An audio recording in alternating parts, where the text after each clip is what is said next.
Olá, ouvintes!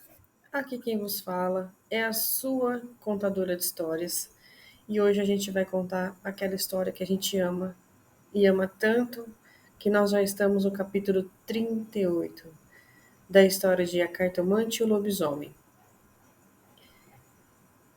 Qualquer dia eu mando para vocês como surgiu tudo isso, combinado? Vamos aproveitar aqui às 6 da manhã, na terça-feira, e esse vídeo tem que sair ainda hoje, então vamos correr com a história, combinado? A cartomante e o lobisomem. Antes disso, por favor, sentem-se confortavelmente no seu sofá, na sua poltrona, estica a perninha, fiquem à vontade. Até onde eu estou fazendo, sim, tem cenas fortes. Então, por favor, fonezinho de ouvido. Ah, Débora, eu vou trabalhar. Eu vou com vocês. Assim vocês não ficam sozinhas e vocês fazem companhia para mim também. Combinado? Então, vamos começar com a história de hoje. A Cartomante e o Lobisomem. Capítulo 38. Quem nos está contando essa história é o Manuel Cruz. Vocês vão gostar. Olá, ouvintes. Olá, querida Débora. Não pense que eu esqueci a nossa leitura de cartas, hein? Ainda me lembro de cada palavra sua. E eu tomei as melhores decisões, baseadas na sua ajuda. Obrigada, Débora. Sou Manuel Santos, um morador da comunidade em BH. Meu nome, segundo a minha mãe, é por homenagem a meu avô materno. Sou o filho de número 10 de uma família de 18 filhos e ainda contando. Porque minha mãe ainda não fechou a fabriquinha de filhos. Minha mãe tem descendência alemã, loira de olhos claros. Meu pai, igualmente branco, com olhos castanhos. A maioria dos meus irmãos eram todos de olhos azuis. Pelo menos meus irmãos eram filhos do mesmo pai e da mesma mãe. Os entendedores entenderão. Não conheço todos os meus irmãos, porque alguns o serviço social levou para o incrível banco de adoções do Brasil. Meus irmãos, claro, de olhos azuis, não permaneciam muito tempo na fila de adoção. Em questão de semanas, eles eram adotados. Eu sei por quê. Mais para frente eu os procurei.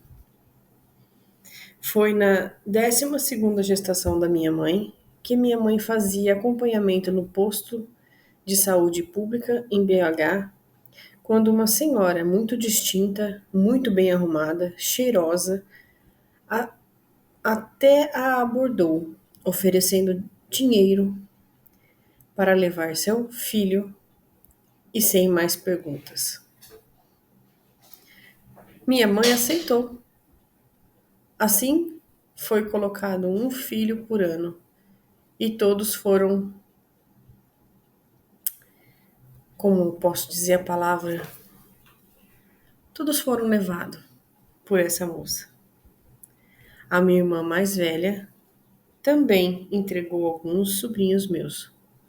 Por isso eu chamei de fabriquinha de filhos. Eram comercializados. Funcionava assim. Minha mãe engravidava com facilidade, já que não usava nenhum método anticoncepcional. E então, confirmando a gestação, ela descia a comunidade e usava o telefone público, entrando em contato com a gringa. Desde então, minha mãe recebia comida, recebia cuidados, passava as consultas pelo convênio. Minha mãe se aproximou demais da gringa, ao ponto dela levar um irmão grandinho já, com 13, 12 anos. Dois irmãos mais velhos ainda foram entregues a essa moça, comercializados. Mas eu e minha mãe não deixava. Tínhamos uma ligação especial, uma ligação incrível. A comunidade em que vivíamos era muito organizada. Uma organização de esquerda dominava cada pedacinho da comunidade. Isso controlava a criminalidade, tornando a comunidade um dos lugares mais seguros da cidade para se viver. Eu sei que é um absurdo vocês ouvirem isso, mas é a minha realidade. Quando eu completei 14 anos, comecei a sentir algo errado comigo. Eu vivia com raiva de tudo. A minha força triplicou e eu evitava voltar para casa, porque eu não quero comentar sobre meu pai, já que não tem nada de divertido que eu diga a respeito dele. Não tem nada de divertido que acontece para quem fica assistindo televisão o dia inteiro. Com todo o respeito que eu tinha, afinal era meu pai. Mas meu pai vivia no sofá, dormindo. A maioria das vezes ele estava sob o efeito de álcool. A profissão do meu pai, a oficial, era ser pedreiro. Ele ainda pegava alguns serviços, mas quando eu terminava, demorava para pegar o segundo. Quantas vezes eu vi minha vida como um observador? Estudar, escola, era algo inalcançável. Comida? Tínhamos quando alguém nos trazia. Uma noite, corri para a mata, do lado da comunidade, e senti muito enjoo, muita dor. Meu corpo fazia barulhos externos e eu vi pelos crescendo. Eu vi exatamente uma fera emergindo do meu corpo. Eu não era mais um Manuel. Eu era um lobisomem, um canis do inferno. Como isso aconteceu? Bom, eu explico para vocês. A minha mãe é linda, muito linda, sempre foi muito bonita. Chamava atenção onde quer que passasse. Então, sempre recebia elogios de homens da comunidade. A maioria se mantinha à distância. A própria lei da favela impedia que alguém se aproximasse. Mas tinha alguém na favela, acima da lei, acima do próprio comando, acima do próprio Estado. O nome dele era Vladimir. Ele era o bruxo da comunidade. O que a medicina não resolvia era só falar com ele. E depois que curados, deveríamos sempre um favor para ele. Claro.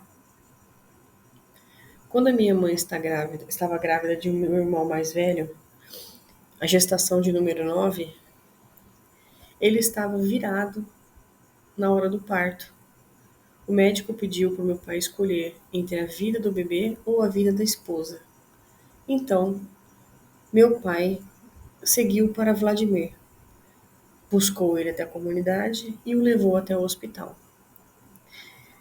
Ele fez suas orações e rápido meu irmão nasceu, sem demora, sem dor, sem incômodo. O problema foi o pagamento. Vladimir queria minha mãe como esposa. Sim, ele se apaixonou por ela. Vladimir estava encantado com a minha mãe, mas ela negou. Minha família era disfuncional. Passávamos necessidades, vivíamos de forma simples, mas o amor dos meus pais era inegável. Eles realmente se amavam. Para viver uma condição daquelas e juntos, eles se amavam. Depois que Vladimir levou a negativa da minha mãe, ele jogou uma maldição sobre a minha família. Ele disse que o 10º filho seria uma fera deformada e assassina. Bom, eu sou o 10º filho e eu nasci com a saúde perfeita. Mas meu pai caiu para a bebida. Vladimir ainda insistiu. Por anos. A minha mãe sempre negando. Até que ela conheceu a Anitta. E com a ajuda de Anitta, começou a melhorar. Manuel, essa parte aqui eu não entendi muito bem. Se puder explicar pra gente, vamos lá. Começou a entrar doações na casa, as coisas começaram a melhorar, mas aos 14 anos eu, enfim, virei a fera. A profecia se cumpriu. Eu passava muito tempo na mata, observando as pessoas, observando a vida delas. Eu não pretendia voltar para casa. Não queria realmente isso.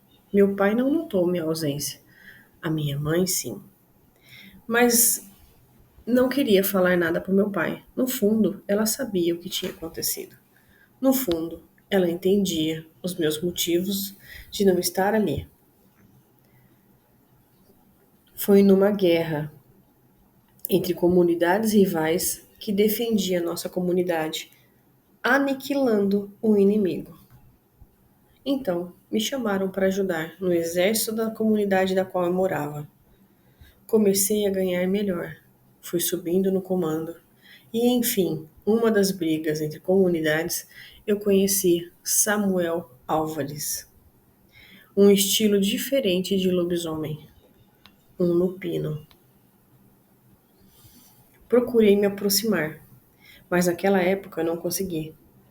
Ele cuidava de muitos negócios do pai dele. Então, voltei à minha vida na comunidade. Numa guerra maior, ainda maior na comunidade, entrou outra polícia, uma polícia chamada Descobre, e fui capturado, enjaulado e mantido como animal. Bom, eu era um animal. Venhamos e convenhamos, eu não era exatamente um humano, né? Já tinha aceitado meu destino quando chegaram mais animais como eu, e um deles era Samuel. Reconheci ele de primeira. Assim que ele chegou, vi seus olhos que viriam buscá-lo. Eu já me considerava uma peça fora do tabuleiro. Sabia que eu não escaparia de dali com vida. Então, estava pronto para ajudar a fuga dele. Ele tinha uma vida. Eu não. Ele tinha uma família para quem voltar. Eu não. E numa madrugada, a sede do Descobre foi invadida e muitos lupinos lutando contra os agentes. Um deles se aproximou de Samuel, mirou a arma em sua cabeça e antes de atirar, eu movimentei a minha jaula em cima dele e o tiro ricocheteou, atingindo a minha perna. Samuel reagiu e logo estava livre. O agente então mirou em minha cabeça e atirou. E tudo se apagou. Acordei, estava em uma cama limpa, ambiente desconhecido, e uma enfermeira entrou, me olhou e saiu chamando pelo médico. Ele acordou, doutor.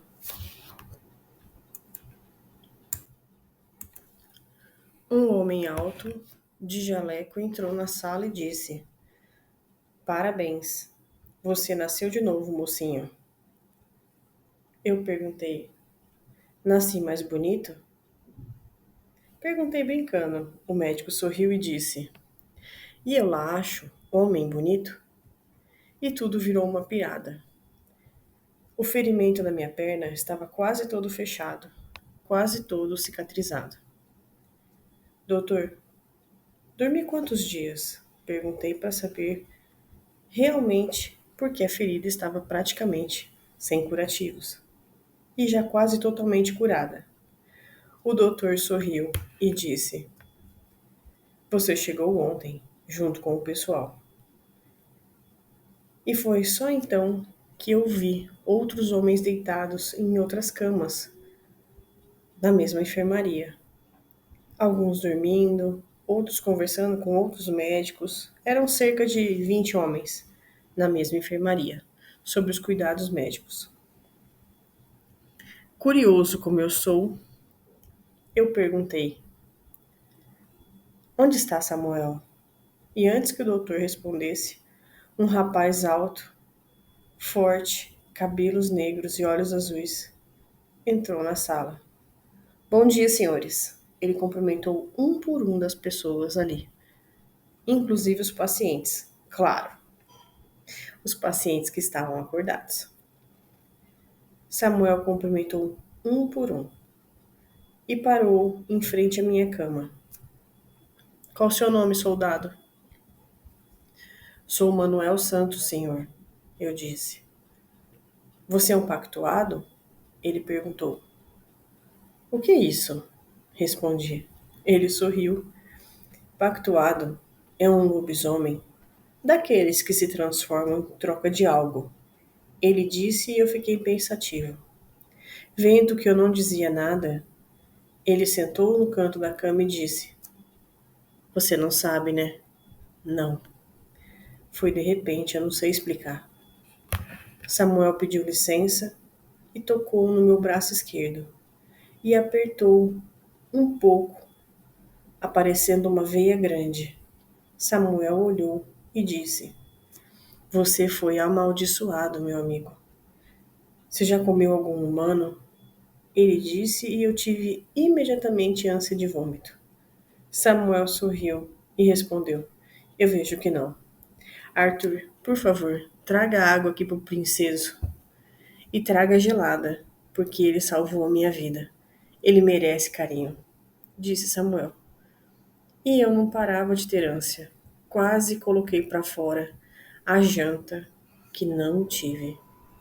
Tomei água gelada e me senti melhor. Já estava levantando, tirando o acesso do soro, estava me vestindo quando Samuel entrou novamente na enfermaria. Onde você vai, princeso? Eu sorri e respondi: Vou embora. Você já me ajudou. E você me ajudou. Não quer trabalhar conosco? Mas eu não sou da sua espécie. Eu notei que vocês são diferentes. Samuel sorriu. Eu sei que somos mais bonitos, mas ainda assim queremos que trabalhe conosco. Ou tem algo melhor para fazer? Ele perguntou. E eu me entristeci. Realmente eu não tinha nada para fazer. A minha vida era observar a vida dos outros, por mais que tinham problemas, ainda assim eram diferentes dos meus. Não melhor, não pior, mas diferente. Eu tinha 16 anos nessa época, onde me coloquei na frente de uma bala para salvar alguém que eu mais mal conhecia. Eu era um soldado da comunidade, ganhava relativamente bem, mas eu tinha a chance de mudar de vida e eu queria isso. Mas eu não respondi, eu apenas sorri. Saímos dali, Samuel, mais dois homens e eu, e seguimos em uma direção, em uma parte da cidade mais chique. Uma parte que eu só conhecia pela fama, mas eu nunca tinha ido até lá. Havia muitos prédios altos, muitos carros e poucas pessoas. Era tudo muito bonito, quase um filme, mas era real. Samuel entrou em uma vila, estilo vila italiana, e ali tinha um restaurante. Nos alimentamos e conversamos um pouco. A roupa que eu vestia destoava do ambiente que eu estava, e a comida era ótima, em uma pequena porção, mas bem menos do que eu gostaria. Comi com gosto, inclusive vendo a minha fome, Samuel pediu mais um prato, e comi também. Os rapazes que estavam junto me olhavam sorrindo. Eu me senti acolhido. Um dos rapazes chamava Crispim e o outro chamava Brino. Descobri que eram sobrenomes e ao mesmo tempo codinomes. Manuel, somos todos lupinos. Trabalhamos para manter a ordem.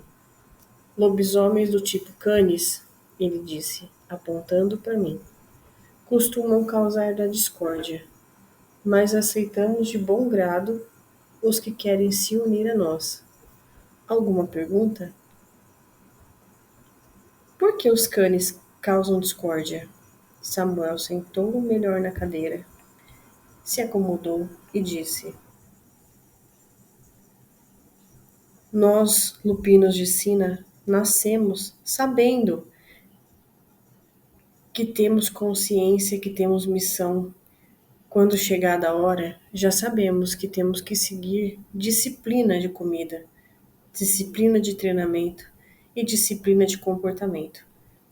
Temos escola especial para isso. Quase um militarismo para saber lidar com as emoções, principalmente com a raiva e com a força. Força e raiva são a combinação perfeita para dar ruim. A escola ensina a ter racionalidade em igual proporção à força e à raiva. Então, a diferença entre o humano que sabe que terá transformação e se prepara para isso e daquele que quer poder, quer que a sua alma se transforme em poderosa. Em troca disso, ele dá a sua alma em troca de riqueza e poder. Foi muito confuso? Então, se você vê, você se vê como dono do mundo e por isso eles nos causam problemas. Samuel fez uma pausa, tomou um pouquinho de água e disse: Não queremos ser descobertos, Manuel. Queremos continuar no anonimato. Não queremos estar em foco e sermos estudados por faculdades de medicina, pela NASA ou por órgãos religiosos. Não queremos isso, disse Samuel. E os dois homens que estavam até então calados começaram a falar. Não queremos ser expostos. Ficamos com nossas vidas sem sermos uma aberração, disse o Brino. Imagina, fazemos parte do mundo como um inimigo, não como o aliado que somos. Protegemos os humanos normais, disse Crispim. Mas vocês sabem que eu sou do tipo Canis, eu disse. Sim, respondeu Samuel, mas você é do bem. Como sabe? Eu perguntei. E ele sorriu. A gente sabe, a gente sente. E todos riram. Uma hora depois, Samuel me levou para a escola. Fiz um curso daqueles extra, rápido para aprender a ler e escrever, porque até isso eu não sabia. Eu era muito bom em contas, em números, mas não sabia nem escrever o meu nome. Consegui meu diploma do ensino médio e, posteriormente, da universidade. Comecei a fazer parte do ciclo de confiança da família Álvares. Eu estudava de manhã e trabalhava à tarde e à noite para os Álvares. O comando entendeu minha saída.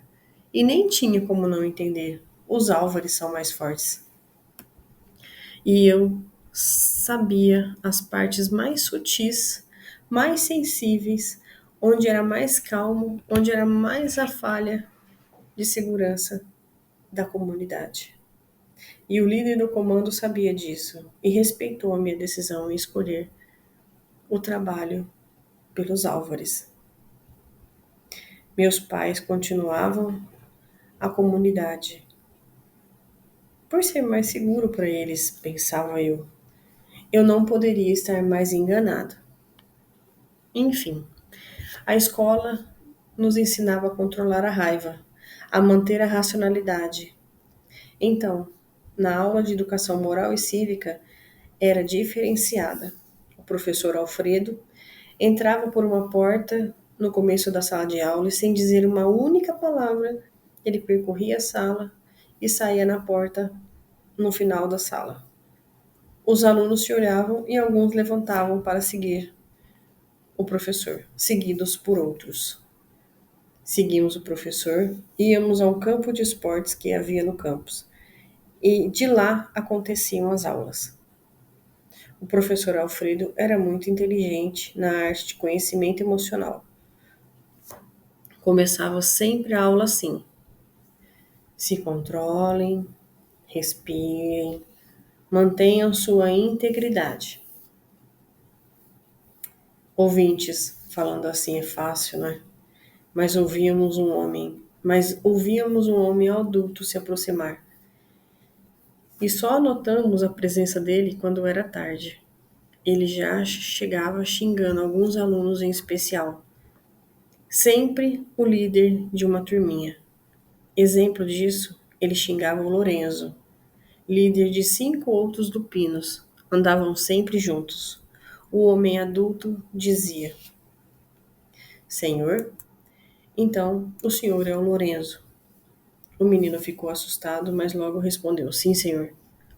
O adulto se aproximou ainda mais, ficando a 1 centímetro dele, e disse: O senhor é filho de Eduardo e Jasmim, líderes da Asa Norte, está correto? O menino empompou o peito em sinal de orgulho e disse: Sim, senhor. Saiba que eles foram atacados hoje de manhã. Sobrou apenas as alianças de casamento deles. O menino arregalou os olhos e encheram-se de lágrimas, enquanto o homem dizia: Seu fracote, você vai chorar? E o menino caía no choro. Eu me mantive calmo, contive meus batimentos cardíacos. Sabia que um lupino adulto consegue sentir o batimento cardíaco de uma pessoa. Mesmo assim, ele se aproximou de mim, ficando bem à minha frente, e disse: Está rindo de quê? Não estou rindo, senhor, disse calmo e com muita humildade. Ele se aproximou ainda mais, ficando quase nariz com nariz, e disse: O senhor riu. O senhor é o novato que salvou a vida de Samuel, está correto? Sim, senhor, respondi. E acha que tem alguma vantagem sobre os outros só por ter salvo a vida de Samuel? Não, não, não, senhor. Agradeço por estar vivo, isso sim, por milésimos de segundo. Eu vi um sorriso nos lábios dele, mas logo tudo se dissipou e ele voltou a olhar desconfiado. E o que um canis faz aqui? Senhor, eu não sei. Eu respondi com sinceridade, olhando nos olhos do homem. E então, vendo que sua atenção estava voltada para mim, eu continuei. Mas eu quero agradecer.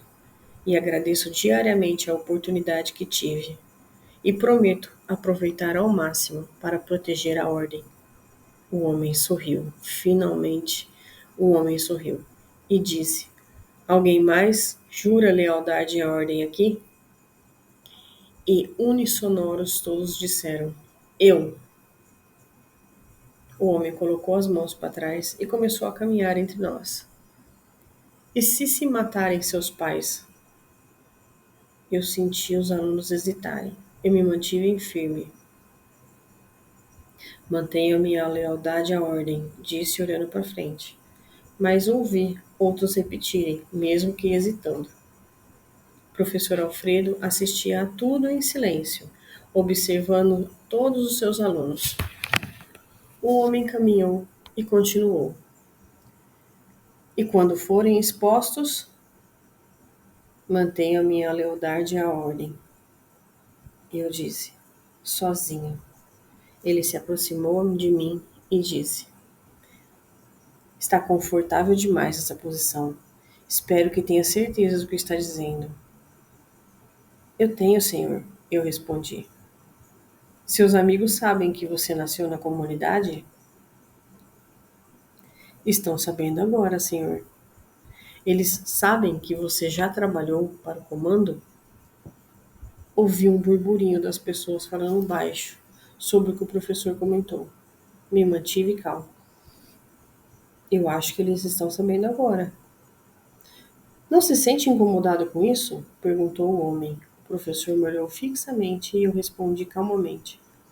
Não posso mudar o que passou, senhor. Não posso mudar minhas origens. Eu só posso mudar o meu destino. O homem sorriu e disse: Professor, 50 flexões para todos. Vamos, turma, vocês ouviram, disse o professor. E assim fizemos. Foram várias flexões, na verdade. Muito mais que 50. e mais alguns exercícios posteriormente. Quando voltamos à sala de aula, estávamos todos muito suados e sujos, mas não cansados. Mais tarde naquele dia, me chamaram à sala do diretor. Assim que entrei, encontrei o homem que falávamos bem à minha frente, na mesa do diretor. Sentei na cadeira do outro lado da mesa e começamos a conversar. Rapaz, sabe quem sou eu? Perguntou ele. Eu neguei com a cabeça. E ele respondeu: Eu sou Ed Álvares, pai de Samuel, e o líder da ordem. Eu disse baixinho, mais para mim mesmo do que para ele. Ele sorriu e disse: O líder da ordem no Brasil. A ordem é muito mais do que nós. O que sabe sobre a ordem, menino? Eu sei que tudo que a ordem toca vira ouro. Sei que mantém tudo em ordem, de acordo com as normas e regras estabelecidas. Tudo isso de maneira discreta, para o benefício de toda a população. Erd sorriu. Você está mesmo estudando, garoto. Eu sorri. Sim, senhor. Estou estudando bastante. Obrigado pela oportunidade. Ed respirou fundo e disse: Sabe que não é fácil mantermos um canis aqui, no covil dos lupinos, não sabe? Sim, senhor. Está disposto a se manter aqui? Sim, senhor. Se possível, gostaria de ficar aqui. Então, combinado. Vamos fazer o possível para que esteja aqui sempre. E eu quero junto ao exército, ao completar seus 18 anos. E assim foi feito. Ouvintes, mais cães jovens se uniram a nós. Estudávamos muito e saíamos para lugares onde precisávamos de manter a ordem. Lobisomens canes fazendo arruaças em pequenas aldeias e cidades rurais. A Descobre chegava, já estávamos com o problema resolvido. Depois de tantos anos, aconteceu algo. Era o último ano do ensino médio quando aconteceu algo. Um dia comum. Até Samuel entrar na sala e pela feição carregada eu sabia que traria más notícias. Ele pediu para ir até a porta. E ele estava quando ele veio com a bomba. Manuel, seus pais. Cuidamos de tudo na medida do possível. Só não conseguimos salvar a vida deles. Eu tive meu primeiro descontrole e chorei. Na frente da sala inteira eu chorei. E ninguém me julgou. Sabiam que eu sempre fui controlado. Me mantive sempre na racionalidade. Mas meus pais, os dois de uma vez, tinham partido. Eu fui no enterro, já que não aconteceu o velório devido ao estado dos corpos. Eu não estava em condições de pensar em nada. Fiquei nesse estado por 48 horas. Quando voltei a mim, foi como se fosse um sonho, um pesadelo, que eu tinha acordado de repente. Me arrumei, tomei meu café, estava com fome, muita fome, e segui para a escola. Pedi uma reunião com o Herder, o líder da ordem. Ele me atendeu rápido e, sem eu dizer nada, ele me disse: Meus sentimentos. Já sabe o que aconteceu com seus pais? Não, respondi. Sente-se. Éder, eu não consigo. Fiquei 2 dias sem agir. Eu quero agir agora.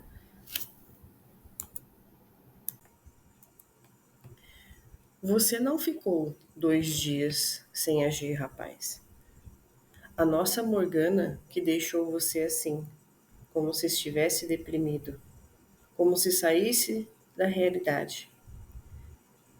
Quem fez isso com seus pais estava esperando por você naquele lugar, naquela casa. Salvamos a sua vida. E agora? Vai buscar a sua justiça. Quem fez isso com os meus pais? Eu perguntei. O bruxo da comunidade, respondeu Ed. Ele ainda quer a sua mãe e a fez colocar fogo na cabana deles. Só seus pais se feriram. O último bebê, o recém-nascido, foi salvo.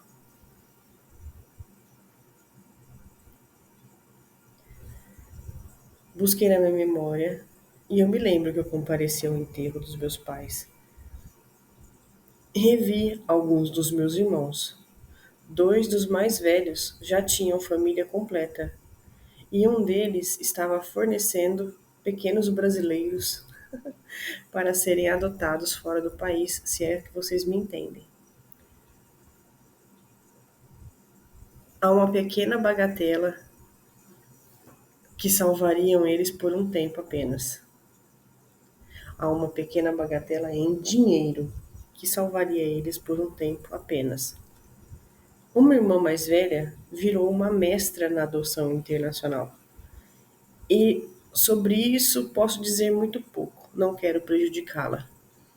Além do que, é muito grande a empresa que ela trabalha. Envolve pessoas poderosas, inclusive. Enfim, ela ficou pouco, pois não poderia chamar atenção. No velório dos nossos pais haviam muitos veículos de imprensa. Ela não poderia ser vista, e muito menos filmada ou fotografada. Foi muito televisionado. A realidade é que meus irmãos todos saíram antes do enterro. Depois descobri o motivo real. Tinham 5 irmãos vivos e morando no Brasil, já que sabemos que muitos dos meus irmãos moravam em outras partes do mundo. Depois que descobri que um irmão entrou para a facção, o outro é pastor evangélico. A irmã, bom, eu falei. E 2 irmãos são comerciantes morando na comunidade.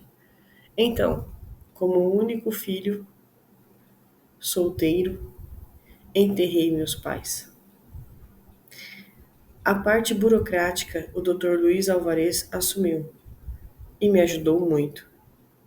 Voltei para a escola, estava seguindo minha vida normalmente. Era minha ideia, era meu plano, mas eu não consegui.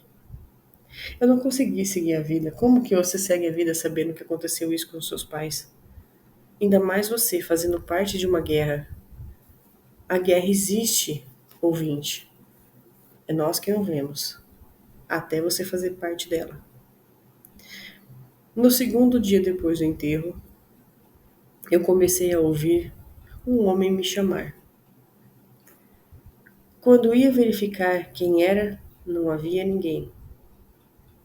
E comecei a ouvir mais vezes, dia e noite.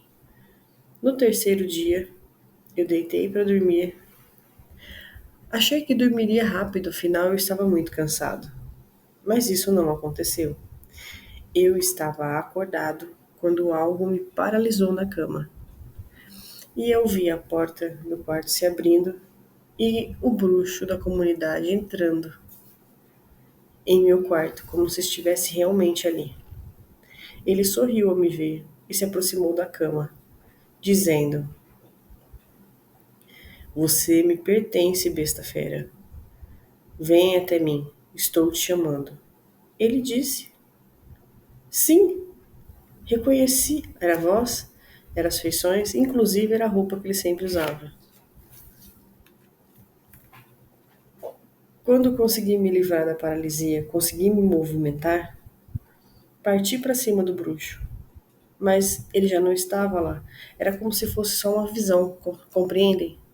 Ele não estava ali em corpo. Isso justifica porque eu não senti o cheiro dele.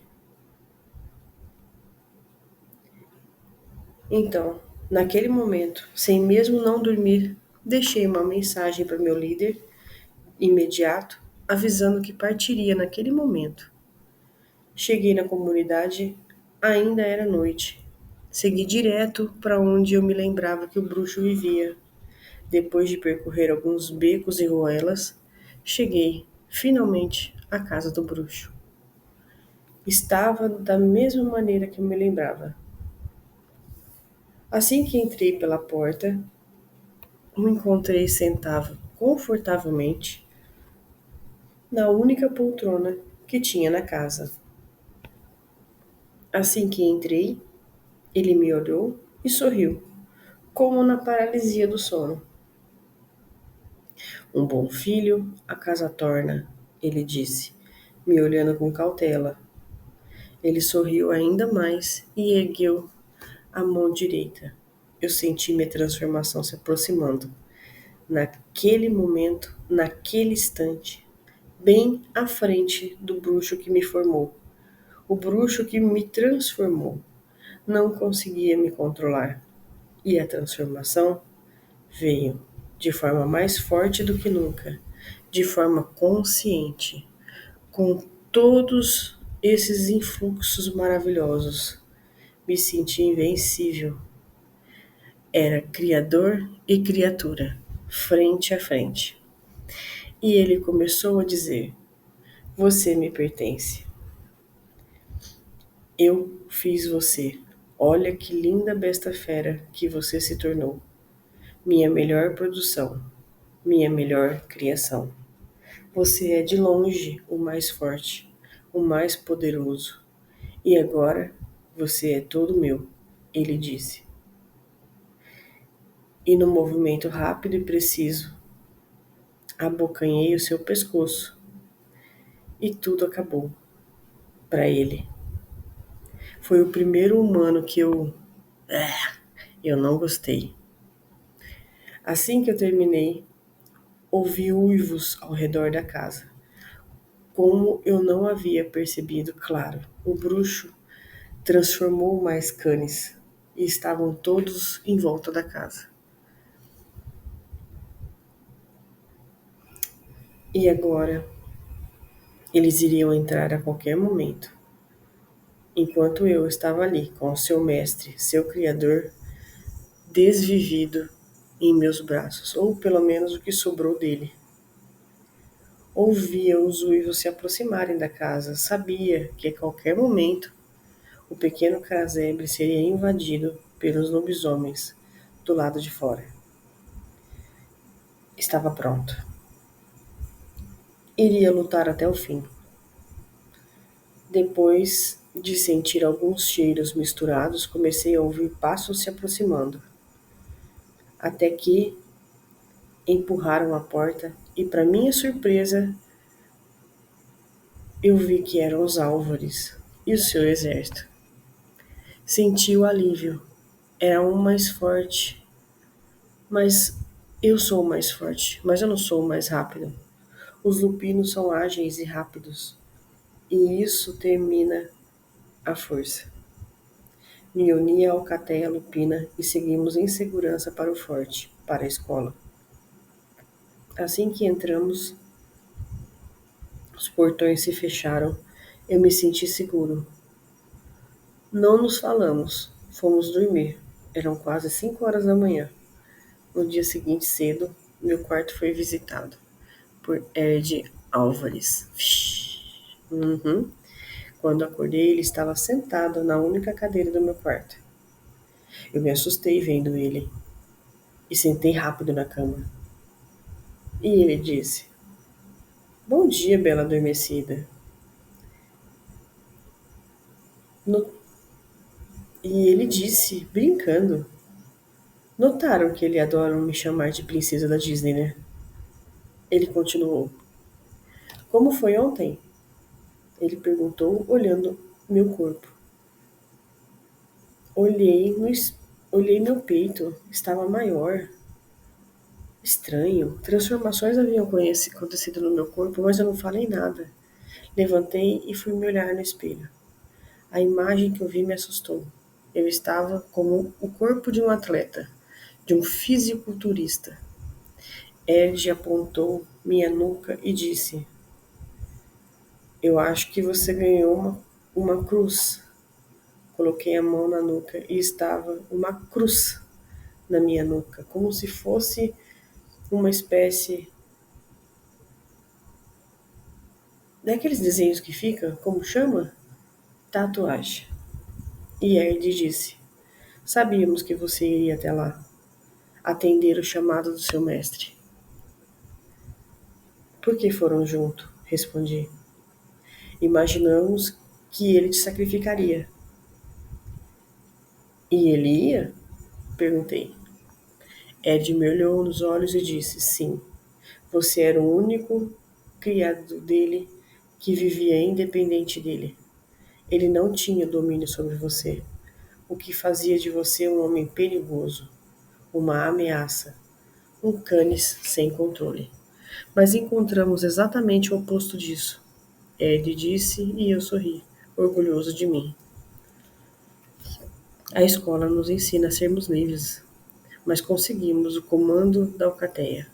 E Éder então disse: Você é o primeiro canis a ser aceito pela alcateia completa. Foi unânime a sua entrada. Seja bem-vindo, Manuel Cruz. Ele disse e sorriu.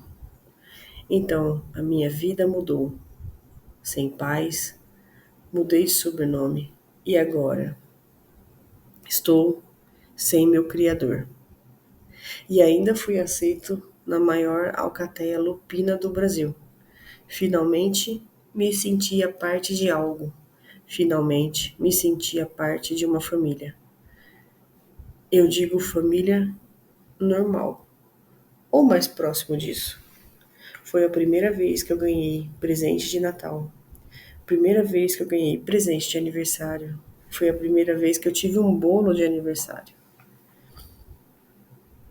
Nessa família de lobos, eu era o patinho feito, mas fui aceito, respeitado e querido. Sim, eu me sentia querido. E com essa família vencemos batalhas nos 4 cantos do Brasil. Ed me avisou que outros bruxos viriam atrás de mim, já que eu desvivi meu criador bruxo. Logo, outros bruxos da mesma família viriam atrás de mim. Depois que 3 bruxos chegaram na cidade no mesmo dia, mas de regiões diferentes, um exército canis veio junto. Ed pediu para me mudar para Goiânia imediatamente. E foi estranho, porque um motorista do Verde me levou. A princípio, eu achei um exagero essa super proteção de Ed a meu respeito. Eu poderia muito bem ir de ônibus, como todo mundo, mas ordens são ordens. E ordem dada é ordem cumprida. Assim que eu entrei no carro e segui rumo à rodovia, eu vi um tumulto de pessoas, entre elas um homem de aparência gótica, roupas pretas, algumas tatuagens. Cerca de uns 35 anos, mas eles tinham os olhos verdes. Parecia que ele estava hipnotizando as pessoas. Tinha cerca de 40 pessoas ao redor do rapaz, olhando enquanto ele falava, que nem mesmo eu, com o meu dom lupino, conseguia ouvir. Bom, o restante da viagem foi tranquila. Chegamos horas depois em um forte, menor que o forte de BH, mas ainda assim seguro. Lá eu conheci os líderes, Hudson e Hussein, ambos líderes locais. Fui muito bem recebido por parte da família. Goiânia é uma cidade linda, povo hospitaleiro, o que me permitiu ser aceito com maior possibilidade. Depois de alguns meses, soube que os bruxos estavam me perseguindo e seguiam uma trilha até ali. Então eu precisei modificar a minha aparência. Emagreci, raspei o cabelo, coloquei uma aliança, como se eu fosse casada, e segui para o interior do estado. Lá também existe a ordem e fui recebido com todo carinho por Marcelo e Arthur. Minha missão era observar uma viúva. O nome dela era Soraya. viúva de Ahmed. E assim eu segui para minha missão. Ouvintes, a princípio eu não gostei não. Onde já se viu, com o talento que eu tenho, ter que vigiar uma viúva com um filho pequeno, inclusive que estudava na escola? Achei que eu poderia estar lutando as guerras maiores. Mas, como eu disse, né? Ordem dada é ordem cumprida e eu então aceitei. A minha missão aconteceria, na maior parte, na loja de roupas à frente da casa de Soraya. Ao me aproximar da loja de roupas que me indicaram, saiu de lá uma mulher exótica, com pele bronzeada, sorriso fácil, uma marquinha na testa bem em cima do nariz e um perfume de lavanda que era capaz de sentir a distância. Ela tinha roupas coloridas, porém discreta. Eu assistia Soraya por um longo tempo e comecei a reparar que ela me fazia sentir diferente. Ela me fazia sentir desejo, como eu nunca senti antes. Sim, alguns dias, no termo de minha vigilância, eu precisava de ajuda. Uma ajuda especial. Assim que saía da minha vigilância, eu procurava a casa de Carminha, uma lupina que tentou se casar por 5 vezes. Na verdade, ela se casou com 5 lupinos diferentes e foi viúva por 5 vezes. Então, ela desistiu de se envolver com pessoas maritalmente. Abriu um negócio. Assim que eu entrei pela terceira vez na casa de Carminha, ela sorria já e entendia que eu precisava de algo que nem eu sabia o que era. Eu já tive algumas experiências íntimas, só para alívio, e eu nem sabia se tinha feito direito. Uma das experiências que vocês sabem foi com a mãe de Helena, quando eu a fiz. As meninas da casa de Carminha me ensinavam muito sobre os limites do meu próprio corpo. Eu peço por favor que não me julguem. Afinal, meu corpo foi meu só até os 14 anos. Depois, reparti ele com uma fera que um bruxo magoado me colocou, a contragosto. Então eu fiz o melhor que eu podia. Eu não fumo, eu não bebo, não maltrato meu corpo. Então só resta o prazer carnal. E esse eu frequentava, praticamente diariamente, já que Soraya me deixava em estado de loucura. Até Ed Álvares, homem distinto, muito discreto, andou me tirando sarro quando me encontrava em reuniões. Ah, você encontrou alguém que pegou de jeito seu coração. Como assim, chefe? Soraya realmente é uma mulher linda, disse ele. E se soubesse que o homem que ela se casou e como a tratava, você não acreditaria. Chefe, eu não sei nada dele. Não procurei saber. O que pode me dizer? Senta aqui, disse Erd, apontando uma cadeira para o seu lado. Ahmed era um homem rico, muito rico, de família, de casamento. Sempre tratou Soraya como uma típica muçulmana. Chefe, você disse com muito ouro? Não.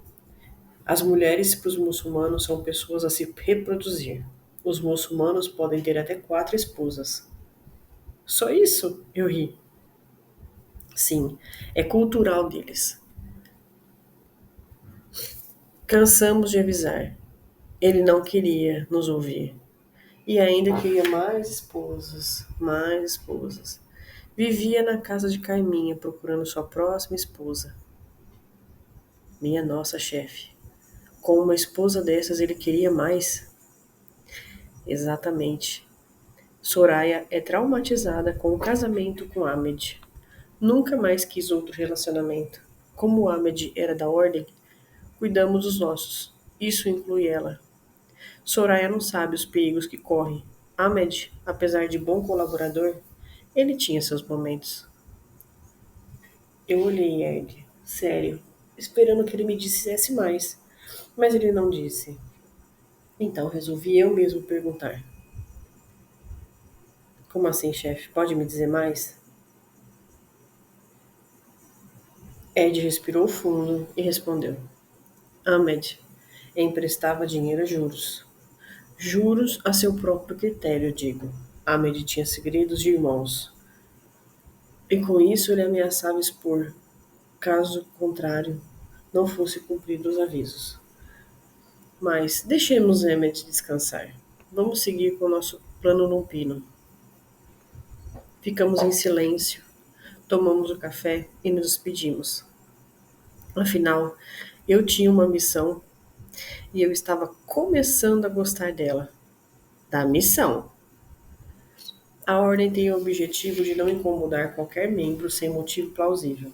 Sendo assim, eu me mantinha à distância. Soraya nunca me viu. Bom, eu acho que não. Eu me mantinha em distância segura. E claro, a casa dela era visitada pelos ciganos mestiços, de Cannes e Lupinos, que trabalhavam para a ordem. Muitas vezes visitei o acampamento cigano. Eram ajudas mútuas. Uma cigana, a Isis, se aproximou de mim e nos tornamos amigos. Conversamos muito sobre a ordem, uma vez que Isis era lupina e ativa, gen ativo. E um dia ela disse: Manuel, eu até falaria pra gente se casar. Ela disse como se fosse a coisa mais simples do mundo, viu? E ela continuou: Mas eu vi no oráculo que você tem destino com outra pessoa. Franziu o olho para aquela mulher. Ou outra pessoa? Um destino? Como assim? Sim, você vai se unir a outra mulher. Está me dizendo que eu vou me casar? Perguntei. Você só ouviu isso? E rimos. Eu sabia que ela sentia algo por mim, pelo jeito que me tratava, mas meu coração estava fechado. Bom, eu achava que estava, mas Soraya tinha a chave, e eu já tinha percebido isso. Um terceiro ano de missão foi marcado por muitas coisas ao mesmo tempo. Bom, Soraya era uma mulher muito bonita, era visitada constantemente por homens fazendo propostas de casamento, e ela recusava todos. Até então eu achava que ela não me via, mas eu não consigo ser tão discreto assim, né? Em missão, mesmo na missão, ou em cima ou embaixo de uma árvore, eu sentia o cheiro de fruta e pegava e comia durante a missão. Parece que ela ouvia, porque vira e mexe ela olhava para mim, diretamente para mim. O que era impossível, eu estava camuflado, mas ela me via. Bom, voltando a Soraya, um dos dias ela recebeu de presente uma água ardente. E ela experimentou essa aguardente. Foi um produtor da cidade que deu. O produtor a presenteou com uma água a fim de que tomarem juntos, mas ela preferiu tomar sozinha. Bem, ou quase isso. Quando já estava meio altinha, ela abriu a porta da casa dela, vestida com uma camisola branca e transparente, às 5 horas da manhã, e foi até ao meu esconderijo, embaixo da árvore. Lá ela estendeu um copo de aguardente e sentou do meu lado, eu ainda como canes. E ela começou a dizer: Hoje eu quero beber com você, meu anjo de guarda. Obrigado, eu disse a ela. Levantei o copo dela como se brindássemos e fiz o mesmo. Ela virou a bebida de uma vez só, e eu joguei a minha na árvore. Por que você nunca se aproximou de mim? Ela disse. E sem eu mexer em um músculo de surpresa, respondi: A minha missão é observar, não te incomodar. Ela baixou a cabeça. Entendo. As pessoas são assim comigo. Fazem negócios, mas nunca se aproximam. Bem, talvez, eu disse, mas mostrei o copo com a bebida. Você, você tem um. Ela me olhou. Fale. Não importa. Fala, não, não fale. Você gosta do que se faz? Não. Sim. Não. Sim. Gosto. Por que nós estamos falando sobre isso? O rapaz que te deu a bebida, você sabe que ele quer se casar com você, né? Sei, respondeu ela. Mas eu não quero. Ela disse e eu sorri. Eu senti um alívio. Não consigo explicar. Não sei se ela percebeu, mas eu amei ouvir aquilo. O dono do engenho era muito grudento com ela, um homem insistente. Vai amanhecer, eu disse, e ela confirmou. Vai precisar entrar ou o quê? Ou me verá nu. Ela baixou a cabeça rindo. Se levantou, ficando à minha frente, e disse: Achei que o senhor gostaria de um pouco de companhia, já que tem ido à casa de Carminha.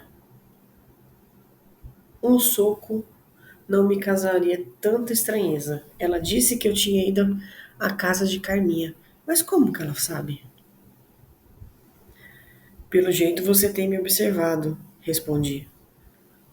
Sim, o senhor tem uma aliança, mas não é casado. O senhor está sempre, sempre sozinho. Mora numa fazenda afastada. E o senhor vem aqui todos os dias. Você é da ordem, não tenho dúvidas. Não preciso nem ver a sua tatuagem.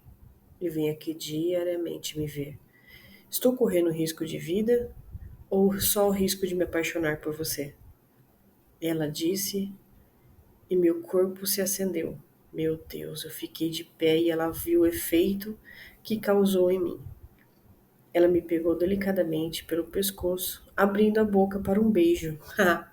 E eu a beijei. Ah, ouvinte, eu a beijei ardentemente.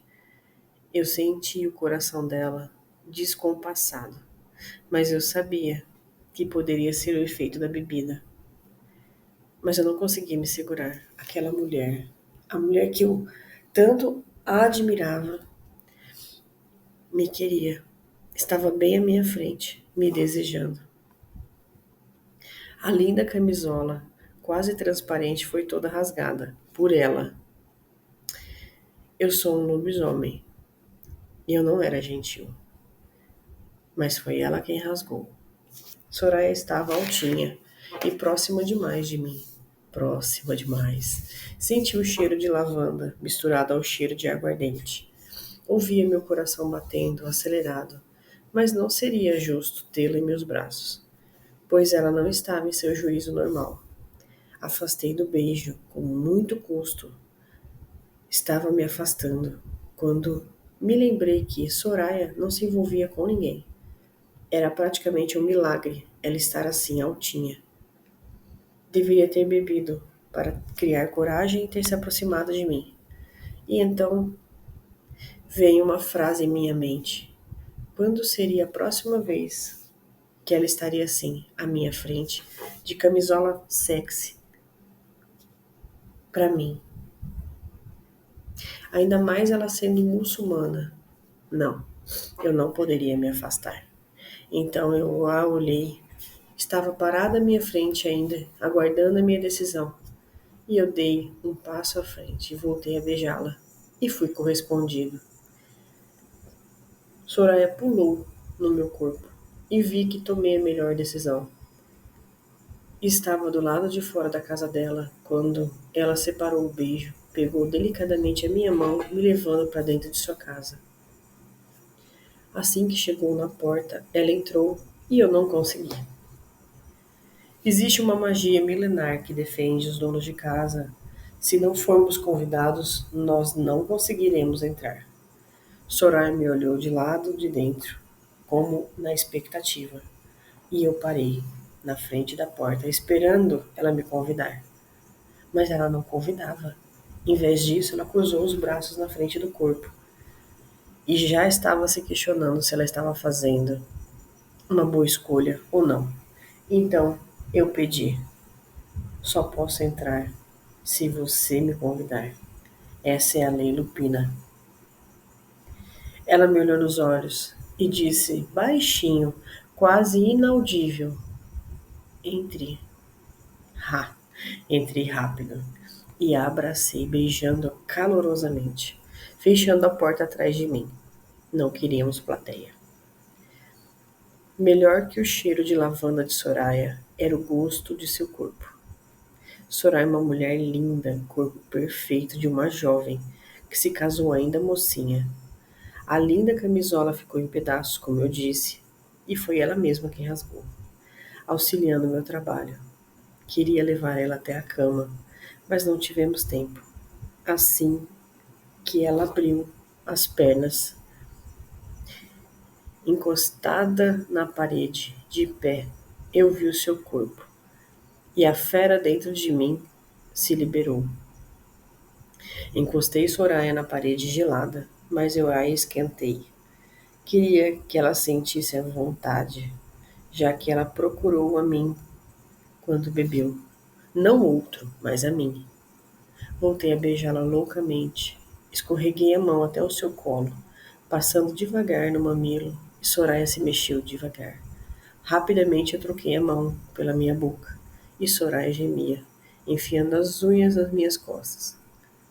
Cuidei com carinho de ambos, um de cada vez, e Soraya estava se encaixando em mim quando eu disse: Não, ainda não terminei com você. Ela me olhou em dúvida do que eu queria dizer com aquilo. Bem, eu não disse mais nada em resposta. Só fiquei de joelhos na frente dela. E ela se assustou e disse: Não, o que está fazendo? Não precisa me pedir em casamento. Eu sorri e me aproximei de sua parte mais sensível. O que você está fazendo? Ela perguntou, e ainda sem entender.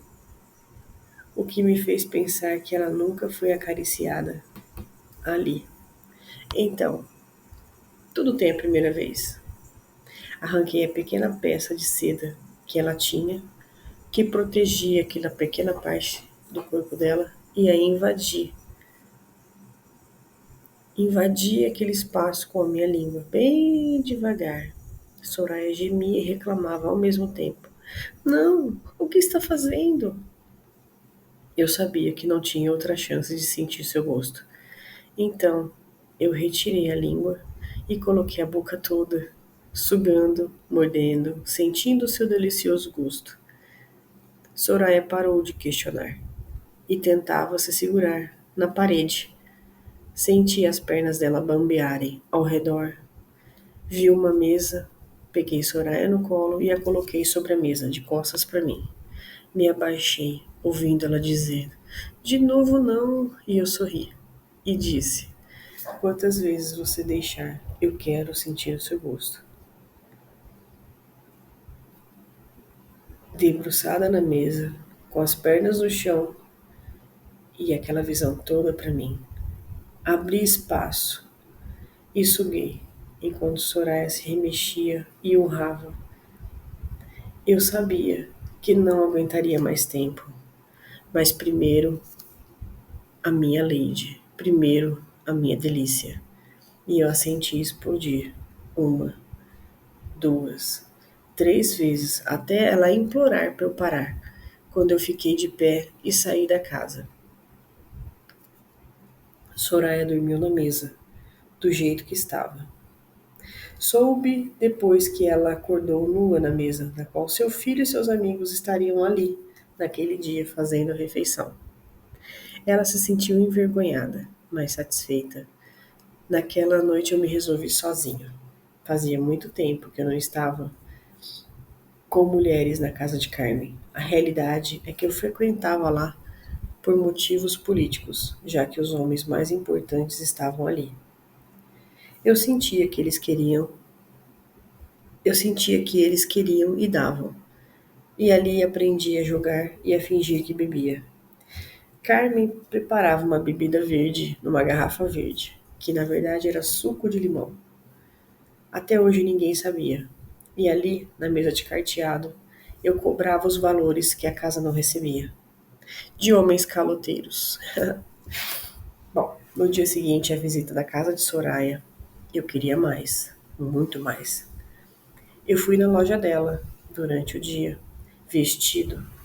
E essa parte vocês sabem. O que ela não contou foi que nos vimos um dia antes. Assim que entrei na loja, Soraya ficou vermelha. Veio me atender e saí de lá com o número de telefone dela e várias sacolas.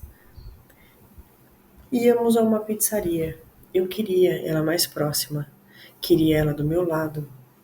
E iria começar o meu plano. Fomos na pizzaria. Já disse que ela queria. Já disse que a queria na fazenda comigo. Ela negou. Eu já esperava.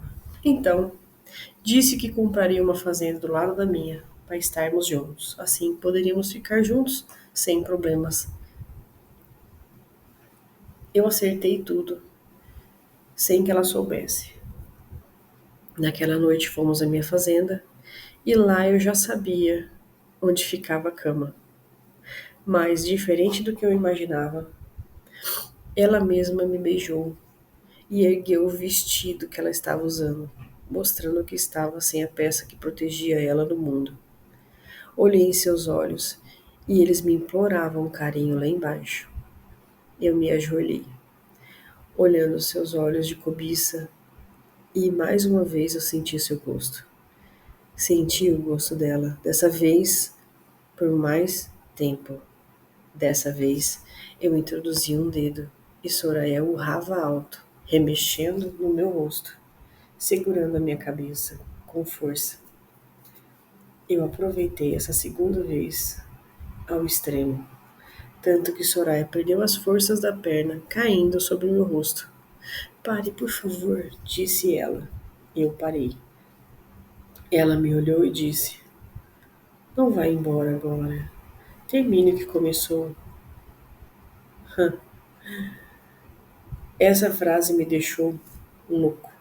Tirei minha roupa rápido e me enterrei nela, que urrou, colocando a cabeça para cima.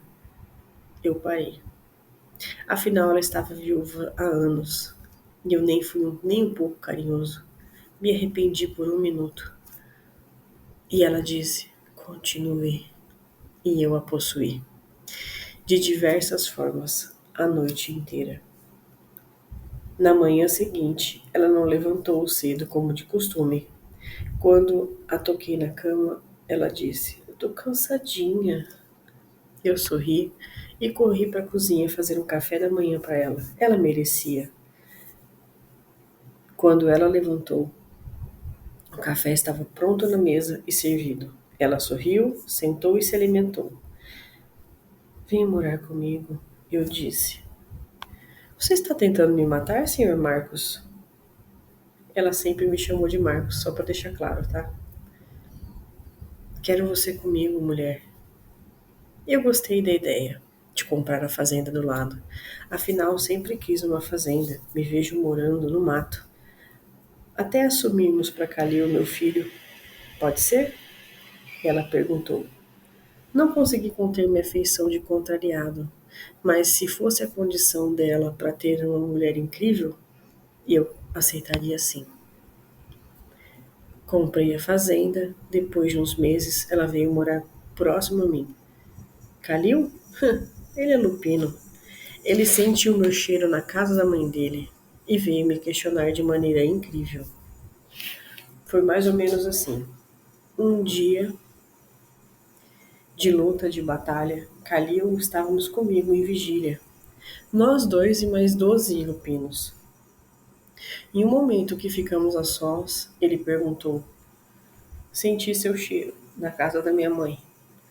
Ele me olhou e eu o encarei. Antes de responder, ele mesmo disse: Tem cuidado bem dela. Acho que ela merece ser feliz. E então, a conversa de milhões, que eu ensaiei meses para acontecer, não aconteceu. Calil é um homem feito, é um homem incrível, e nos deu a sua bênção. Só que ele disse: Só não fala para ela ainda que eu sei. Deixa ela sofrer de como vai me contar. Quero falar para ela também, que é uma pessoa maravilhosa, disse ele. Eu olhei para frente e disse: Soraya ainda não sabe de você e Suzy? Kalil me olhou assustado. Como você sabe? Eu sei de tudo o que acontece nessa cidade. É a minha função. Vai devagar com Suzy. Ela é bem sistemática. Kalil gargalhou e respondeu: Eu sei. No tempo que Soraya se sentiu bem, veio morar comigo na fazenda. Tecnicamente, ela era a dona da fazenda do lado, mas não morávamos juntos. Nunca nos casamos, mas estamos juntos há muito tempo. Contadora, a última nota foi na guerra, protegendo a cidade de ataques de uma cateia canis. Um soldado novo me chamou a atenção. Era uma mulher. Ela lutou ao meu lado e vencemos juntos os inimigos. Quando eu reparei, esse lupino estava me olhando além do normal. Assim que reunimos para nos falar sobre os nossos erros de guerra e o que tínhamos que melhorar, eu a vi em forma humana e a vi igualzinha à minha mãe. Era como se eu estivesse olhando a minha mãe na minha frente.